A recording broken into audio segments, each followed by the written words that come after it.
অব্র, একদম বিরক্ত করবে না, আমি একটা গুরুত্বপূর্ণ কাজ করছি, দূরে থাকো। অভ্র দরজার পাশে হেলান দিয়ে দাঁড়িয়ে ছিল, মুখে সে চেনা দুষ্টু হাসি, চোখে অদ্ভুত এক জেদ। বিয়ের পর থেকে এই মেয়েটাকে বুঝতে পারছে না সে। একই ছাদের নিচে থাকে, একই ঘরে ঘুমায়, অথচ দূরত্বটা যেন মাইলের পর মাইল। তবুও অভ্র হাল ছাড়াচ্ছিল না। কেন দূরে সরিয়ে রাখছেন বৌজান? বিয়ের পর থেকে তো কাছেই আসতে পারলাম না। মানুষজন তো বলে বিয়ের পর নাকি বউ স্বামীকে ছাড়তেই চায় না, আর আমার কপালে পড়েছে উল্টোটা। দেখো, কাজের সময় বিরক্ত করো না। এমনিতেই যতক্ষণ বাসায় থাকি মাথা নষ্ট করে দাও। একটা কেস নিয়ে বসে আছি, মাথা কাজ করছে না তোমার জন্য। অভ্র ধীরে ধীরে এগিয়ে এলো, টেবিলের উপর ছড়িয়ে থাকা ফাইলগুলো দেখেও তার মনোযোগ গেল না। তার পুরো দৃষ্টি আটকে আছে নীলার মুখে। ইউনিফর্ম না পরলেও মেয়েটার মধ্যে সেই অফিসার সুলভ কঠিন ভাব সবসময়ই থাকে। তো কি করব বলুন? কাছে আসতে দেন না কেন? আমরা স্বামী স্ত্রী, কাছে আসা তো পাপ না। আমি তো অপরাধ করছি না, নিজের বউয়ের কাছেই আসছি। চুপ করো অব্র, বলছি তো কাজ করছি, যাও তো চোখের সামনে থেকে। অভ্র এবার আর থামলো না, ধীরে ধীরে টেবিলের পাশ ঘুরে নীলার একদম কাছে এসে দাঁড়ালো। নীলা বিরক্ত হয়ে তাকাতে এসে নিচু গলায় বলল, না, যাব না। আপনি আমাকে এড়িয়ে চলেন কেন বলেন তো? কাছে আসতে দেন না, আদর করতে দেন না, এভাবে তো চলতে পারে না। আমি কাছে আসতে চাই, ভালোবাসতে চাই। শাট আপ অব্র, তুমি বুঝতে পারো না আমি তোমাকে পছন্দ করি না। আমার সাথে কি তোমার যায়? তুমি একটা বেকার জুনিয়র ছেলে, আর আমি একজন সিনিয়র পুলিশ অফিসার, কথাটা মাথায় রেখো। অভ্র কিছুক্ষণ চুপ করে তাকিয়ে রইল। কথাগুলো যেন বুকের ভেতর লাগলো, কিন্তু মুখের হাসিটা হারালো না। সিনিয়র অফিসার বলেই কি আপনার এত অহংকার? অবশ্যই অহংকার, কারণ আমি এটা নিজ চেষ্টায় অর্জন করেছি। তোমার কোনো যোগ্যতা নেই আমার স্বামী হওয়ার। অভ্র ধীরে মাথা নিচু করলো, তারপর আবার তাকালো তার দিকে, চোখে এবার অন্যরকম আত্মবিশ্বাস। কে বলতে পারে কার কি যোগ্যতা? সেটা তো সময় বলবে ম্যাডাম। অব্র, বিড়বিড় না করে চোখের সামনের দিকে যাও। বড় কেস এসেছে, সেটা হ্যান্ডেল করতে হবে। আমার মুড নষ্ট করো না। অভ্র হঠাৎ টেবিলের উপর হাত রেখে ঝুঁকে পড়ল তার দিকে, ঠোঁটের কোণে দুষ্টু হাসি খেলছে। নো ম্যাডাম, আজকে আদর করতে এসেছি, আদর করেই সরব। খবরদার অব্র, টাচ করবে না। আমি বিয়ের রাতেই বলেছি, মানি না তোমাকে স্বামী হিসাবে, দূরে থাকো। কিন্তু অভ্র যেন কিছুই শুনল না। কয়েক সেকেন্ডের মধ্যে নীলার হাত ধরে নিজের দিকে টেনে নিল। হঠাৎ ঘটে যাওয়া ঘটনায় নীলা হতভম্ব হয়ে গেল। অব্র ছাড়ো, কি করছো? কথা শেষ হওয়ার আগেই অভ্র তার ঠোঁটে নিজের ঠোঁট ডুবিয়ে দিল, শক্ত করে জড়িয়ে ধরল তাকে। কয়েক মুহূর্তের জন্য পুরো ঘরটা নিস্তব্ধ হয়ে গেল। নীলা প্রথমে ধাক্কা দিতে লাগলো, রাগে শরীর কাঁপছে তার, কিন্তু অভ্র ছাড়ল না। যেন এতদিনে জমে থাকা অভিমান, ভালোবাসা আর জেদ সব মিলিয়ে সেই চুমুতেই প্রকাশ পাচ্ছে। দূরে টেবিলের উপর রাখা ফোনটা তখন হঠাৎ বেজে উঠল, আর স্ক্রিনে ভেসে উঠল ডিপার্টমেন্ট থেকে জরুরি কল। অভ্র কয়েক সেকেন্ড পর ধীরে ধীরে নীলাকে ছেড়ে দিল। দুজনেই হাঁপাচ্ছে, নীলার চোখ রাগে লাল হয়ে গেছে, ঠোঁট কাঁপছে অপমানে আর অপ্রস্তুততায়। ঠিক তখনই টেবিলের উপর রাখা ফোনটা একটানা বাজতেই থাকলো। অভ্র বিরক্ত মুখে ফোনটার দিকে তাকিয়ে দাঁতে দাঁত চেপে বলল, ধুর শালার, কল আসার আর সময় পায় না নাকি? মানুষ একটু নিজের বউকে আদর করবে, সেটাও সহ্য হয় না কারো। নীলা তাড়াতাড়ি নিজেকে সামলে নিল, চুল ঠিক করলো, মুখের কঠিন ভাবটা আবার ফিরিয়ে আনলো, যেন কয়েক সেকেন্ড আগের ঘটনাটা তার জীবনে ঘটেনি। ফোনটা হাতে তুলে স্ক্রিনে তাকাতেই বুঝলো থানার কল। এক মুহূর্ত দেরি না করে কল রিসিভ করলো সে। হ্যালো, ইয়েস অফিসার নীলা স্পিকিং। ম্যাম, এখনই থানায় আসতে হবে। নতুন কেস এসেছে, খুব সিরিয়াস ধর্ষণ কেস। ভিকটিমের অবস্থা ভালো না, মিডিয়া জানার আগে আমাদের অ্যাকশন নিতে হবে। কথাটা শুনে নীলার চোখের দৃষ্টি বদলে গেল। মুহূর্তের মধ্যে সে আবার সেই কঠিন পুলিশ অফিসার হয়ে উঠল। ব্যক্তিগত সব অনুভূতি যেন এক সেকেন্ডে মুছে গেল তার মুখ থেকে। ওকে, আমি আসছি, 10 মিনিটের মধ্যে রওনা দিচ্ছি। কল কেটে দিতে সে দ্রুত আলমারির দিকে এগিয়ে গেল, ফাইল গুছিয়ে রাখছে, ব্যাগ নিচ্ছে, তাড়াহুড়ো করে প্রস্তুত হচ্ছে বের হওয়ার জন্য। অভ্র এতক্ষণ চুপচাপ তাকিয়েছিল, তারপর ভুরুকুচকে সামনে এসে দাঁড়ালো। এই সময় কোথায় যাবেন আপনি? রাত প্রায় 12টা বাজে। থানায়, জরুরি কেস। অভ্র এবার সিরিয়াস হয়ে গেল, দরজার সামনে দাঁড়িয়ে পথ আটকে দিল। এত রাতে তো বাইরে যেতে পারবেন না, পরিস্থিতি ভালো না, কাল সকালে যান। কথাটা শুনে নীলার মুখ শক্ত হয়ে গেল, চোখ দুটো আগুনের মতো জ্বলে উঠল। কি বললে তুমি? আমি যেতে পারবো না। আমি শুধু বলছি রাত অনেক হয়েছে, বিপদ হতে পারে। আপনি একা। স্টপ ইট অব্র, তুমি ভুলে যাচ্ছ আমি কে। আমি কোনো সাধারণ মেয়ে না যে ভয় পেয়ে ঘরে বসে থাকবো। আমি একজন পুলিশ অফিসার। মানুষের বিপদে পাশে দাঁড়ানো আমার দায়িত্ব। দায়িত্ব আছে ঠিক, কিন্তু আপনি আমার বউও। আপনার কিছু হলে আমি। Please don't act like a husband. আমি আগেই বলেছি তোমাকে আমি স্বামী হিসেবে মানি না, তাই আমার কাজে বাধা দেওয়ার অধিকারও তোমার নেই। কথাগুলো ছুরির মতো বিঁধল অভ্রর বুকে। কয়েক সেকেন্ড সে নিশ্চুপ দাঁড়িয়ে রইল, তারপর ধীরে সরে দাঁড়ালো দরজার পাশ থেকে। নীলা দরজা খুলে বের হয়ে যেতে লাগলো, কিন্তু বের হওয়ার ঠিক আগে অভ্র নিচু গলায় বলল, ঠিক আছে ম্যাডাম, যান। তবে মনে রাখবেন, আজ থেকে আমি আর থামাবো না। যা হওয়ার সামনে থেকেই দেখব। নীলা এক সেকেন্ড থেমে গেল, কিন্তু পেছনে তাকালো না। শক্ত পায়ে বেরিয়ে গেল রাতের অন্ধকারে। আর দরজার সামনে দাঁড়িয়ে অভ্র ধীরে ধীরে মুঠো শক্ত করলো। তার চোখে তখন অদ্ভুত এক চিন্তার ছায়া। দরজাটা বন্ধ হওয়ার শব্দটা পুরো ফ্ল্যাট জুড়ে প্রতিধ্বনির মতো বাজলো। কয়েক মুহূর্ত অভ্র ঠিক সেখানেই দাঁড়িয়ে রইল। নীলার বলা কথাগুলো বারবার মাথার ভেতর ঘুরছে। তোমাকে আমি স্বামী হিসেবে মানি না। মুখে হাসি থাকলেও ভিতরে কোথাও যেন একটা চাপা কষ্ট জমে উঠল। ধীরে ধীরে রুমে এসে বিছানার পাশে বসে পড়ল সে। ঘরটা অদ্ভুত নীরব লাগছে। কয়েক মিনিট আগেও যেখানে ঝগড়া, কথা আর উত্তেজনায় ভরা ছিল সবকিছু, এখন সেখানে শুধু শূন্যতা। অভ্র মাথা নিচু করে বসে রইল কিছুক্ষণ, তারপর হঠাৎ উঠে দাঁড়ালো। চোখে সেই পরিচিত দুষ্টু ভাব নেই এবার, বরং অদ্ভুত সিরিয়াস একটা ছায়া। না, এভাবে বসে থাকা যাবে না। যতই রাগ দেখাক, রাতের বেলা একা যেতে দিব নাকি? দ্রুত জ্যাকেটটা পরে নিল সে। ফোন আর বাইকের চাবি হাতে নিয়ে নিঃশব্দে বের হয়ে গেল বাসা থেকে। নিচে এসে দেখে নীলার গাড়িটা একটু আগেই রাস্তার মোড় নিয়েছে। অভ্র দূর থেকে নিজের বাইক স্টার্ট করলো। ইঞ্জিনের শব্দ কম রেখে ধীরে ধীরে গাড়িটার পেছনে চলতে লাগলো সে। দূরত্ব বজায় রেখে ফলো করছে, যেন কোনোভাবে নীলা বুঝতে না পারে। রাত তখন গভীর, রাস্তার লাইটগুলো ফাঁকা শহরের উপর হলুদ আলো ফেলছে। মাঝে মধ্যে পুলিশের গাড়ির লাল নীল লাইট ঝলসে উঠছে দূরে কোথাও। অভ্রের চোখ পুরো সময় নীলার গাড়ির ওপর। নিজের অজান্তেই নিচু গলায় বলল, যতই সিনিয়র অফিসার হন ম্যাডাম, আজকে আপনাকে একা ছাড়ছি না। কিছুক্ষণ পর গাড়িটা থানার সামনে গিয়ে থামলো। নীলা দ্রুত নেমে পড়ল।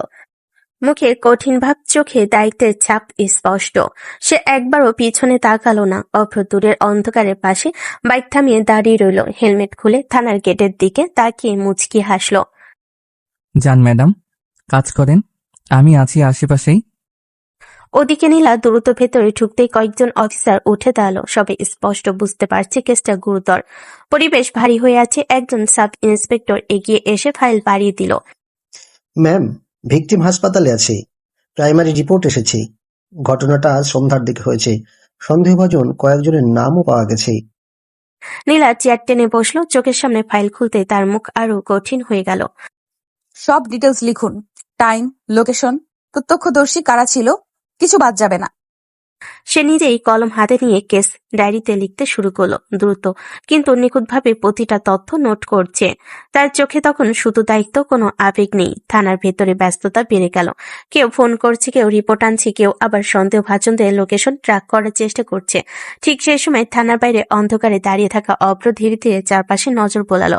তার দৃষ্টি হঠাৎ রাস্তার অপর পাশে দাঁড়িয়ে থাকা কয়েকজন সন্দেহভাজন লোকের ওপর গিয়ে থামলো।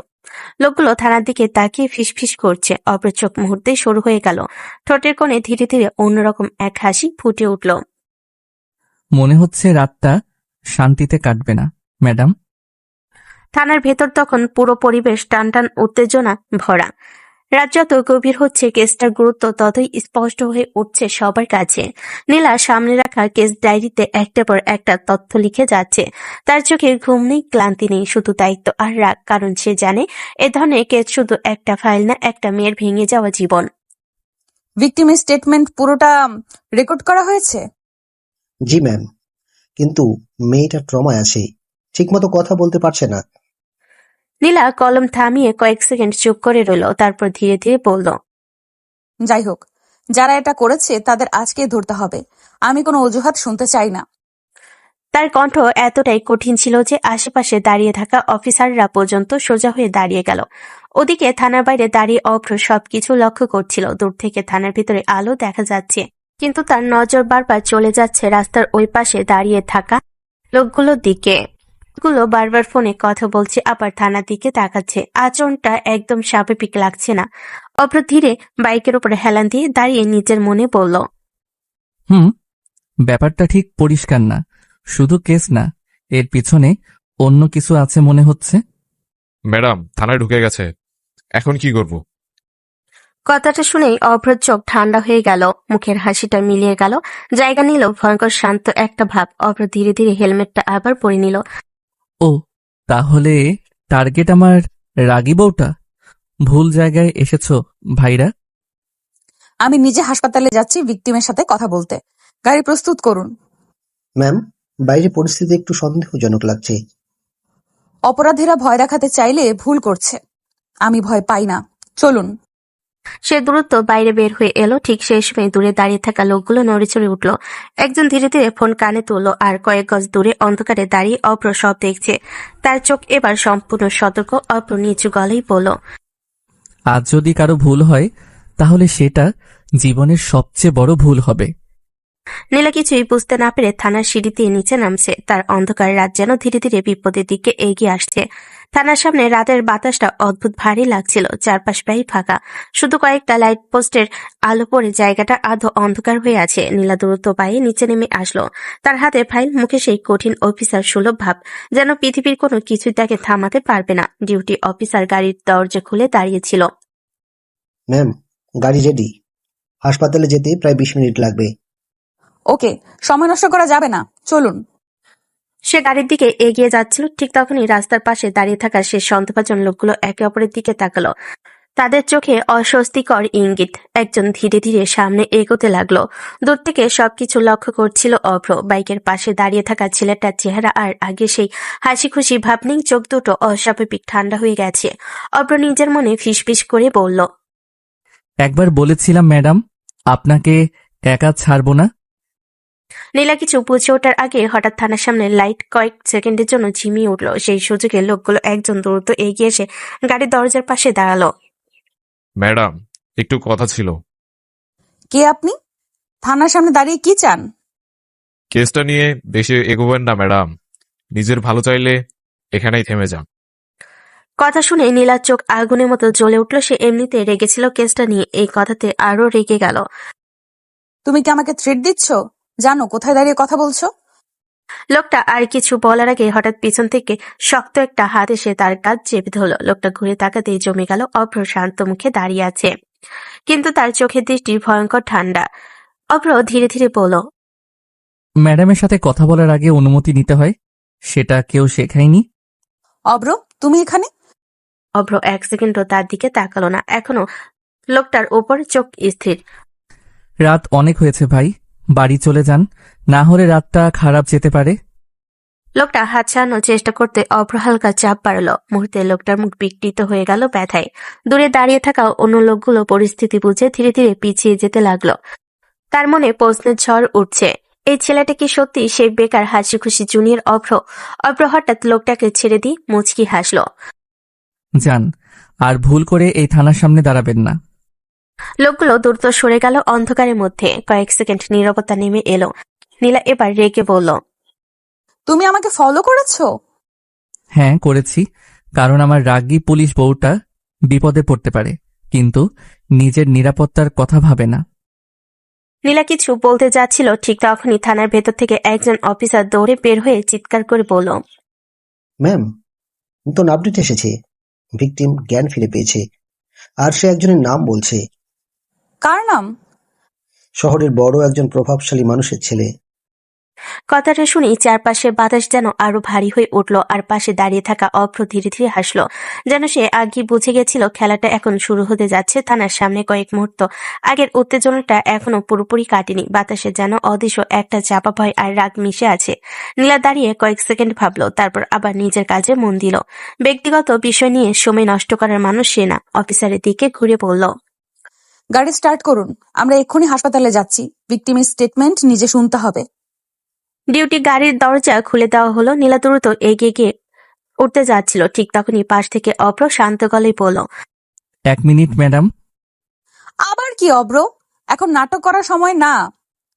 অভ্র বাইকের দিকে ইশারা করলো। কালো বাইকটা রাস্তার আলোয় চকচক করছে। সে হেলমেটটা হাতে নিয়ে দাঁড়িয়ে আছে। আমার বাইকে উঠুন, আমি নিয়ে যাই আপনাকে হাসপাতালে। দ্রুত পৌঁছাবেন। নীলা যেন বিশ্বাসই করতে পারল না কথাটা। চোখ সরু করে তাকালো তার দিকে। এক্সকিউজ মি, এইসব আমাদের কাজ, তোমার না। তুমি বাসায় যাও।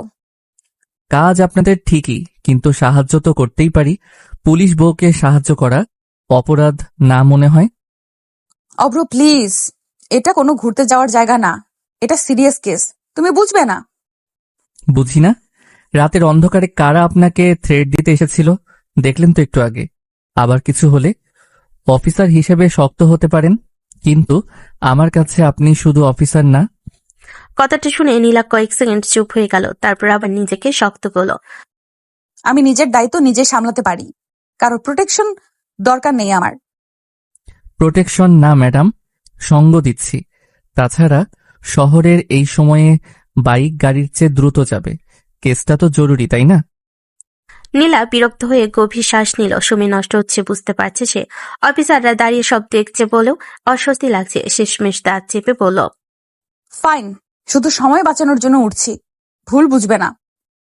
যত খুশি রাগ দেখান, উঠুন ম্যাডাম। নীলা অনিচ্ছায় বাইকের পিছনে উঠে বসলো। দূরত্ব বজায় রেখে বসেছে যেন স্পর্শ না লাগে। অভ্র ইঞ্জিন স্টার্ট করতে বাইক গর্জে উঠল। অভ্র নিচু গলেই বলল, শক্ত করে ধরুন, রাস্তা ভালো না। দরকার নেই, আমি ঠিক আছি। কিন্তু কয়েক সেকেন্ড পরই বাইক দ্রুত মোড় নিতে ভারসাম্য হারিয়ে ফেলল নীলাভ। বাধ্য হয়ে অভ্রর কাজ শক্ত করে ধরে ফেলল। অভ্র ঠোঁটে ধীরে ধীরে দুষ্টু হাসি ফুটে উঠল। দেখলেন, মাঝে মাঝে জুনিয়রদের উপর ভরসা করাও খারাপ না। নীলা কিছু বলল না, শুধু রাতের বাতাসে তার চুল উঠতে লাগলো আর অজান্তে বুকের ভেতর অদ্ভুত একটা অনুভূতি জন্ম নিতে লাগলো। রাতের শহর তখন প্রায় নিস্তব্ধ। বাইকের গতির সাথে সাথে ঠান্ডা বাতাসও এসে বারবার নীলার মুখে লাগছে। রাস্তার লাইটগুলোতে একটার পর একটা পিছনে পড়ে যাচ্ছে। অল্প খুব দ্রুত কিন্তু নিয়ন্ত্রণভাবে বাইক চালাচ্ছে। তার চোখ পুরো সময় সামনে, কিন্তু মন যেন অনেক কিছু হিসাব করছে। নীলা পিছনে বসে আছে চুপচাপ। প্রথমে দূরত্ব রেখে বসেছিল, কিন্তু রাস্তার উপর হঠাৎ ব্রেক আর মোড়ের কারণে কয়েকবার ভারসাম্য হারিয়ে ফেলায় অজান্তে অগ্রসর শক্ত করে ধরে আছে। বিষয়টা বুঝতেই মুখ শক্ত করে অন্যদিকে তাকালো সে। স্পিড কমাও অব্র, এটা রেস না। চিন্তা করবেন না ম্যাডাম, আপনাকে নিরাপদে পৌঁছানো এখন আমার স্পেশাল ডিউটি। কিছুক্ষণ পর হাসপাতালে বড় গেটের সামনে দেখা গেল জরুরি বিভাগের সামনে লাল আলো জ্বলছে। কয়েকটা পুলিশ গাড়ি আগেই এসে দাঁড়িয়ে আছে। বাইক থামাতে নীলা দ্রুত নেমে পড়ল। হাসপাতালের ভেতরে ঢুকতেই এক ধরনের ভারী পরিবেশ তাদের ঘিরে ধরল। করিডোরে নার্সদের দৌড়াদৌড়ি, কোথাও কান্নার শব্দ, কোথাও আবার ফিসফিস করে কথা বলছে পুলিশ সদস্যরা। একজন সাব ইন্সপেক্টর নীলাকে দেখে এগিয়ে এলো। ম্যাম, আপনি এসে গেছেন। ভিকটিম আইসোলেশন কেবিনে আছে। ডাক্তার বলছে অল্প সময় কথা বলা যাবে। কেউ বাইরে থাকবে, মিডিয়া যেন কিছু জানতে না পারে এক্ষুনি। আর সন্দেহভাজনদের লোকেশন ট্র্যাক করা শুরু করুন। সে দ্রুত কেবিনের দিকে হাঁটতে লাগলো। অভ্র কিছুটা দূরে দাঁড়িয়ে সব দেখছে। তার চোখ চারপাশে ঘুরছে বারবার, যেন শুধু হাসপাতাল না, অন্য কিছু খুঁজছে। কেবিনের দরজা খুলতে ভেতরে দৃশ্য দেখে নীলার মুখ শক্ত হয়ে গেল। বিছানায় শুয়ে আছে একটা তরুণী মেয়ে, শরীর কাঁপছে, চোখ লাল হয়ে ফুলে গেছে কান্নায়। পাশে তার মা বসে নিঃশব্দে কাঁদছে। নীলা ধীরে এগিয়ে গিয়ে নরম গলায় বলল, ভয় পেও না, আমি পুলিশ। যারা এটা করেছে তাদের কাউকে ছাড়বো না। তুমি শুধু সত্যিটা বলো। মেয়েটা কাপা কাপা চোখে তাকালো তার দিকে। কয়েক সেকেন্ড কিছু বলতে পারলো না, তারপর ধীরে ধীরে ফিস ফিস করে বলল, তারা অনেকজন ছিল ম্যাম, আমাকে গাড়িতে তুলে নিয়ে গেছিল। তুমি কাউকে চিনতে পেরেছো? নাম বলতে পারবে? মেয়েটা চোখ বন্ধ করে কাঁপতে লাগলো, তারপর কষ্ট করে একটা নাম বলল। রায়হান। কেবিনের ভেতর মুহূর্তে নীরবতা নেমে এলো। পাশে দাঁড়িয়ে থাকা অফিসার অবাক হয়ে নীলার দিকে তাকালো। অফিসার নিচু গলায় বলল, এই রায়হান শহরের এমপির ছেলে। আইন সবার জন্য সমান, সে যার ছেলে হোক, আজই গ্রেফতার হবে। ঠিক তখনই কেবিনের বাইরে দাঁড়িয়ে থাকা অভ্রর ফোনে একটা মেসেজ এলো। সে স্ক্রিনে তাকাতেই চোখ শুরু হয়ে গেল। মেসেজে লেখা, কেসটা থেকে নীলাকে সরিয়ে নাও, না হলে সমস্যা হবে। অভ্র ধীরে মাথা তুলে কেবিনে ভেতরে তাকালো। নীলা তখনও মেয়েটার হাত ধরে তাকে আশ্বাস দিচ্ছে। অভ্র নিচু গলায় বলল, মনে হচ্ছে খেলাটা অনেক বড়, আর ম্যাডাম বুঝতেই পারছে না কতটা বিপদের মধ্যে ঢুকে গেছে। ঠিক সেই সময় হাসপাতালের করিডোরে হঠাৎ কয়েকজন প্রভাবশালী লোক ঢুকে পড়ল। তাদের সাথে সিকিউরিটি গার্ড আছে। পরিস্থিতি মুহূর্তে বদলে যেতে শুরু করলো। হাসপাতালের করিডোরটা হঠাৎ করে অস্বাভাবিকভাবে ভারী হয়ে উঠল। কয়েকজন দামি পোশাক পরা লোক দ্রুত ভেতরে ঢুকলো। তাদের সাথে দুজন বডিগার্ডও আছে। চারপাশ দাঁড়িয়ে থাকা পুলিশ সদস্যরা একে অপরের দিকে তাকাতে লাগলো। সবাই বুঝে গেছে বড় কেউ এসেছে। কিছুক্ষণের মধ্যেই সামনে এসে দাঁড়ালো শহরের প্রভাবশালী এমপি সাহেব, বয়স 50-এর কাছাকাছি, কিন্তু চোখে সেই ক্ষমতার অহংকার স্পষ্ট। নীলা তখন কেবিন থেকে বের হচ্ছিল। সামনে এমপিকে দাঁড়িয়ে থাকতে দেখে থেমে গেল। অফিসার নীলা, অনেক নাম শুনেছি আপনার। খুব সাহসী অফিসার নাকি? এখানে প্রশংসা শুনতে আসিনি, এটা ক্রাইম সিন। আপনার এখানে থাকার অনুমতি নেই। এমপি হালকা হেসে পাশে লোকেদের সরে যেতে ইশারা করলো। তারপর ধীরে ধীরে নীলার কাছে এগিয়ে এলো। দেখুন অফিসার, ছেলে পেলে ভুল করে ফেলে মাঝে মাঝে, বিষয়টা বড় করার দরকার নেই। মিডিয়ায় গেলে সবারই সমস্যা হবে। আপনি কি বলতে চাইছেন পরিষ্কার করে বলুন। কেসটা এখানেই শেষ করে দিই। রিপোর্ট একটু পরিবর্তন হয়ে যাবে, মেয়েটার পরিবারকেও আমরা সামলে নিব।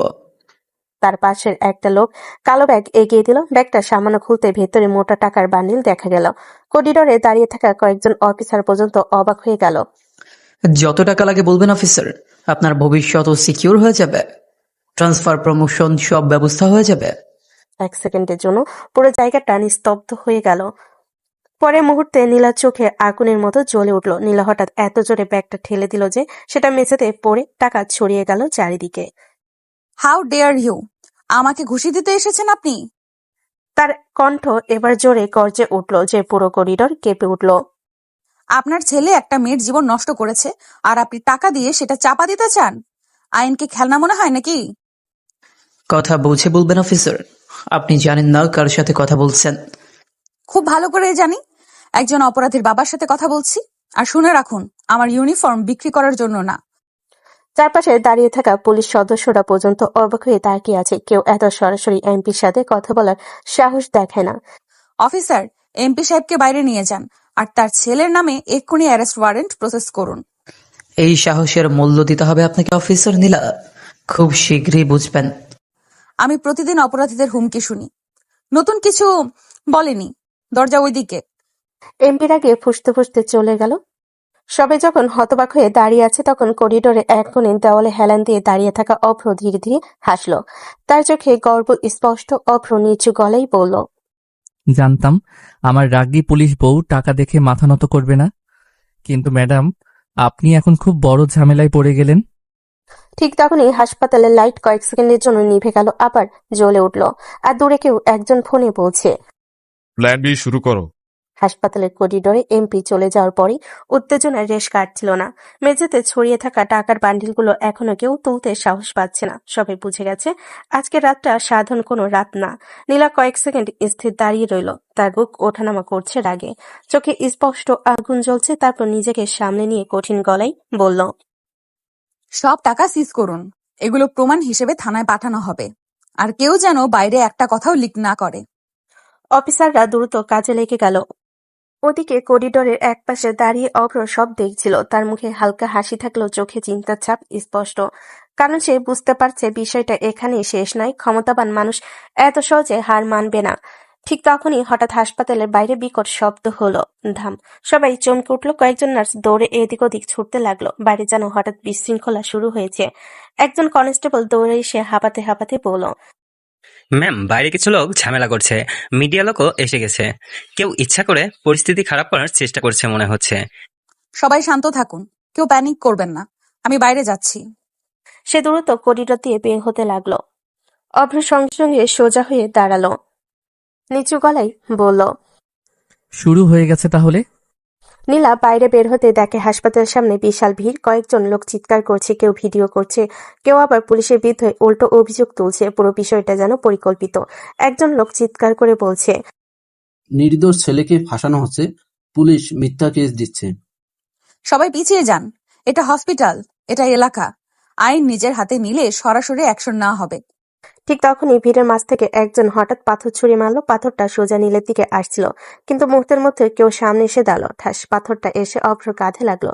নীলা অবাক হয়ে তাকিয়ে গেল। অব্র, তুমি এখানে কি করছো? বলেছিলাম না ম্যাডাম, পুলিশ বউকে একা ছাড়ি না।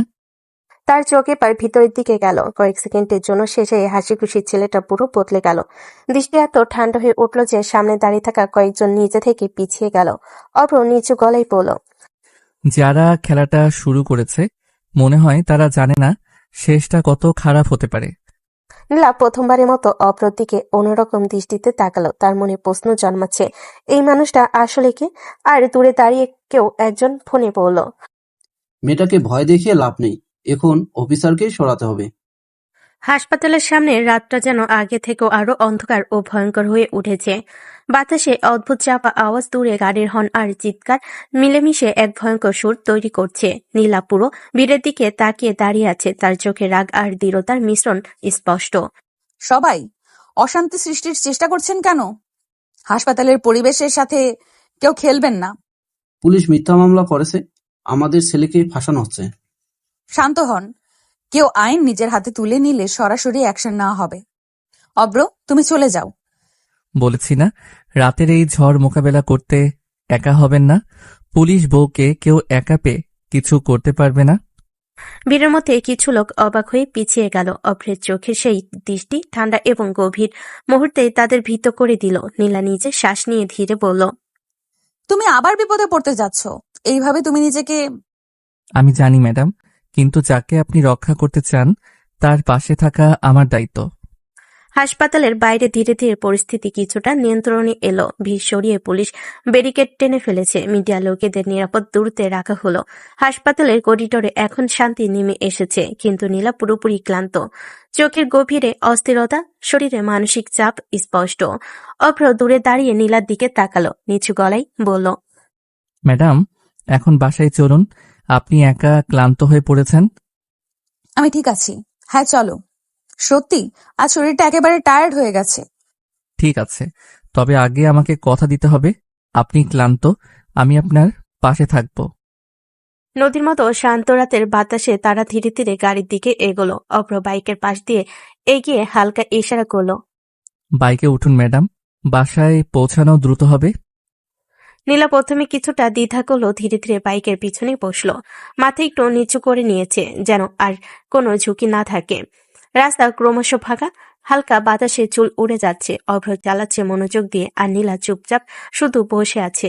শরীর আর মন দুটোই ক্লান্ত। বাসায় পৌঁছানোর পরপরই দুজন ধীরে ধীরে ভেতরে ঢুকলো। নীলা টানা এক দীর্ঘশ্বাস ফেলল। উফ, শেষমেশ কত ক্লান্ত লাগে।